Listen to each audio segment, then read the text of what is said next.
यो चाहिँ डेको खान्जी हो। यो डेको खान्जी चाहिँ अरू खान्जीसँग आउँदाखेरि चाहिँ कसरी यसले मिनिङ अर्थ दिन्छ, यसमा चाहिँ सबैमा लजिक छ। लजिक तरिकाले बुझ्यो भने चाहिँ खान्जी याद गर्न सजिलो हुन्छ। जस्तै 1 नम्बरमा जस्तै यो के को खान्जी हो, हामीले भर्खरै अहिले यो के को खान्जी हो त, निचीको खान्जी हो। निची भनेको डेको खान्जी हो हैन। यो के को खान्जी हो, यौबीको खान्जी। यौबी भनेको बारको खान्जी। अब हेर्नुहोस्, निची यौबी। निची यौबी भने के हो त, निची यौबी। निची यौबी भनेको आइतबार। आइतबारसँग चाहिँ यो यसले चाहिँ डेले चाहिँ यौबीसँग जोडिएर आउँदाखेरि के दियो त, निची यौबी। आइतबारको खान्जी पनि, आइतबारको खान्जीमा चाहिँ डेको खान्जी पनि मिलेर आउँदो रहेछ। दोस्रोमा चाहिँ के छ त, यो के को खान्जी हो, निचीको खान्जी हो। अब कसरी याद गर्ने, यो चाहिँ निचीको खान्जी हो, यो के को खान्जी हो, होनको खान्जी हो। अब निची र होन, निची होन त भन्न मिल्दैन, तर के हुन्छ यो निहोन। निहोन भनेको जापान, जसलाई चाहिँ निप्पोन पनि भन्छ, निप्पोन पनि भन्छ। यो चाहिँ यदि डेको खान्जी चाहिँ होनसँग मिलेर आएर के अर्थ दियो त, निहोन दियो। निहोन, निची होन भन्न मिल्दैन, यो अपवादको रूपमा चाहिँ निहोन भन्ने भयो। डेको खान्जी होनसँग मिलेर आए के हो, निहोन। निहोन भनेको जापानको खान्जी रहेछ। यदि डेको खान्जी चाहिँ होनसँग मिलेर आयो भने के छ, जापानको अर्थ दिन्छ। जापानको खान्जी मिलेर आउँदो रहेछ। तेस्रोमा चाहिँ के हो, यो चाहिँ के को खान्जी हो।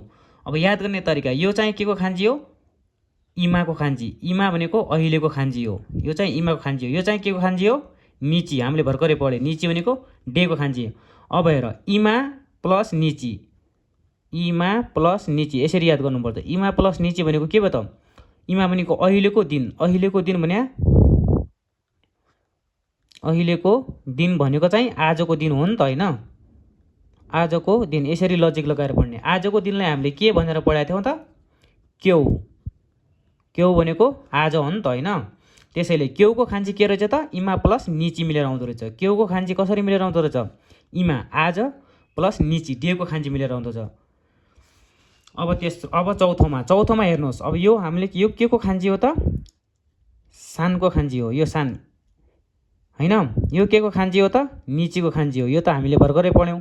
अब सानसँग निची जोडेर आउँदाखेरि के भयो त, सानसँग निची भनेको 3 दिन भयो नि त हैन। यसरी लजिक गर्ने, 3 दिन। 3 दिनलाई हामीले के भनेर पढाएको थियो त, मिक्खा। मिक्खा भनेको 3 दिन, जसलाई हामीले मिक्खा भन्छ। मिक्खा भनेको 3 दिन भनेर पढाएको छौँ। अब 5औं नम्बरमा हेर्नुहोस् त, यो के को खान्जी हो, माईको खान्जी हो। यो के को खान्जी हो, निचीको खान्जी हो। हामीले भर्खरै पढे। अब माई र निची, अब हेर्नुहोस्, माई प्लस निची मिलेर के बन्छ त, माई निची हैन। अब माई निची भनेको के हो त, प्रत्येक दिन।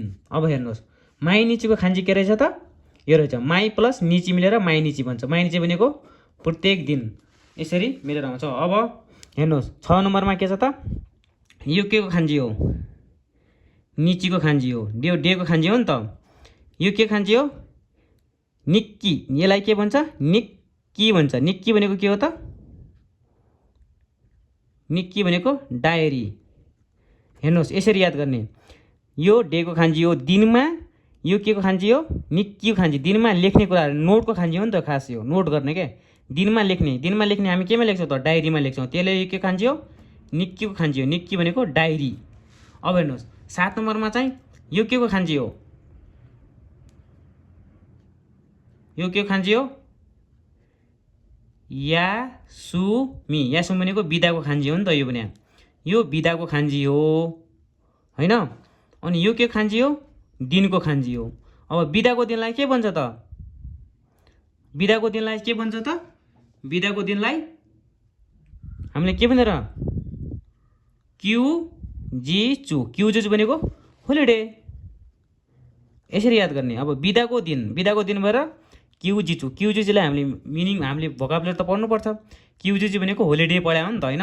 त्यसैले होलिडेको खान्जी चाहिँ के आउँदछ, बिदा प्लस दिन हो नि त। बिदा, छुट्टी मिल्छ, जुन दिन छुट्टी मिल्यो त्यो छुट्टीको दिनलाई के भन्दछ, होलिडे भन्छ। त्यही भएर क्युजिचु। क्युजिचुको खान्जी के रहेछ त, यासुमी प्लस निचीको खान्जी मिलेर आउँदैछ। अब हेर्नुहोस्, यहाँ अर्को डे चाहिँ यो के को खान्जी हो, यो चिचीको खान्जी हो। चिची भनेको बुवाको। यो के खान्जी हो, डेको खान्जी हो। अब बुवाको दिन, फादर्स डेलाई के भन्छ त, चिची नो हि भन्छ। चिचिनो हो भनेको बुवाको मुख हेर्ने दिन, फादर्स डे। अब यो के को खान्जी भयो त माथि? यो हाहा, यो के को खान्जी हो? आमाको खान्जी, हाहा।